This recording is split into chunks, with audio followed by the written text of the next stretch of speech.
नमस्कार, बहुत स्वागत। मिडिल ईस्ट से जुड़ा एक बड़ा अपडेट इस वक्त आ रहा है, वो अपडेट आपको जानना चाहिए। खबर अभी ये है कि यूएस की तरफ से डेल्टा फोर्स को रवाना किया गया। कहाँ के लिए रवाना किया गया? यूएई के लिए रवाना किया गया है। और डेल्टा फोर्स क्या है? डेल्टा फोर्स की रवानगी खबर और क्यों ये खबर इतनी महत्वपूर्ण हो जाती है।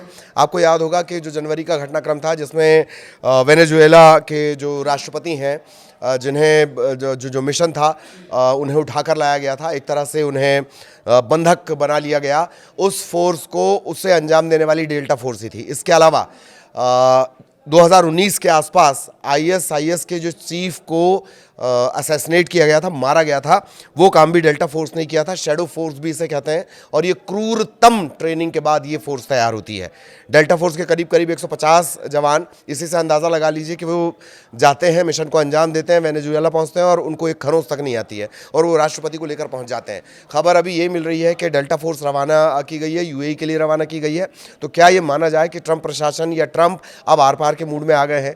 इससे ठीक पहले क्या हुआ? इससे ठीक पहले ईरान का भी अपडेट हमने आपको बताया था कि ईरान की सड़कों पर, तेहरान जैसे जो बड़े शहर हैं, वहाँ मिसाइल का प्रदर्शन किया जा रहा है। मिसाइल का प्रदर्शन किया जा रहा है एक तरह से शक्ति प्रदर्शन के तौर पर इसे देखा गया। कहा यह भी गया कि ईरान जो है वो उन मोर्चे पर अपनी मिसाइल तैनात कर रहा है जहां से उसे टारगेट करना है, ख़ास तौर पर जो अमेरिका के बेस हैं, अलग अलग जो कंट्रीज़ में अमेरिका के बेस हैं, जैसे दोहा में बेस है उनका, वहां पर टारगेट करने लायक जगह पर रखा जा रहा है। इजराइल की तरफ तैनात किया जा रहा है उन मिसाइल को। आप जानते हैं ईरान की जो पावर है वो मिसाइल है, फतेह 1, फतेह 2। इसके अलावा बड़ा अपडेट तो ये भी है कि उसने एक आईसीबीएम मिसाइल भी डेवलप कर ली है और जो आईसीबीएम है उसकी रेंज है करीब करीब 10,000 किलोमीटर, यानी अमेरिका भी अब उसकी जद में होगा।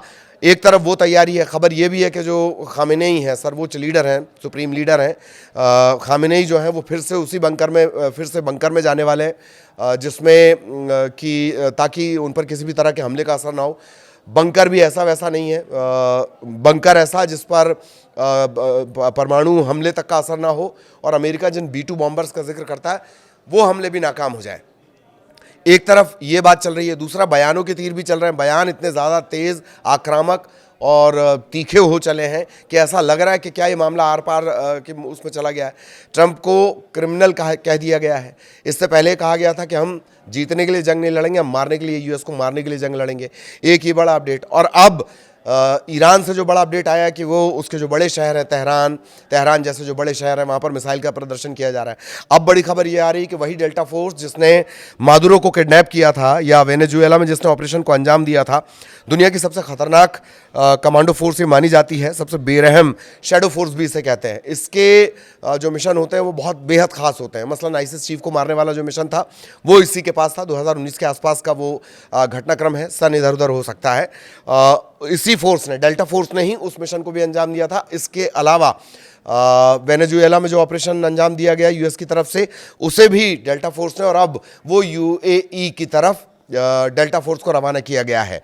यूएई समेत कई जो मुस्लिम कंट्रीज़ हैं जो ईरान के इर्द गिर्द हैं, वहाँ पर अमेरिका के बेस हैं और उन बेस पर इनके तैनाती की खबर आ रही है। डेल्टा फोर्स के बारे में बता दें, वेनेजुएला में जो सबसे बड़ा ऑपरेशन हुआ है, करीब करीब 150 विमानों ने उड़ान भरी थी। S-300 एयर डिफेंस सिस्टम को भी तबाह कर दिया गया था। खबर ये भी आई कि वेनेजुएला में सिस्टम बहुत अच्छे थे, चलाने के लिए स्किल्ड बंदे नहीं थे। और ख़ास बात कि डेल्टा फोर्स जो जिस मिशन को संभालती है उसे पूरा सैटेलाइट सपोर्ट भी मिलता है। डेल्टा फोर्स जब भी किसी मिशन पर निकलती है, सैटेलाइट सपोर्ट उसे मिलता है, उस पर नज़र रखी जाती है, उसके किसी मूवमेंट को कोई और कैप्चर ना कर सके, इस बात का खास ख्याल रखा जाता है। और वही डेल्टा फोर्स अब रवाना की गई है यूएई की तरफ। ये एक बड़ा अपडेट जो इस वक्त यूएस से आ रहा है और बयान और उसके पीछे पिछले जो घटनाक्रम रहा, कुछ घंटे पहले का जो घटनाक्रम रहा, वो भी हमने आपको बताया। तो क्या ये तय माना जाए कि अब यूएस की तरफ से आर पार मोड में कोई बड़ा एक्शन ईरान के खिलाफ लिया जाने वाला है? मिडिल ईस्ट से जुड़ा हर अपडेट इसी तरह आप तक पहुँचाएंगे। नमस्कार।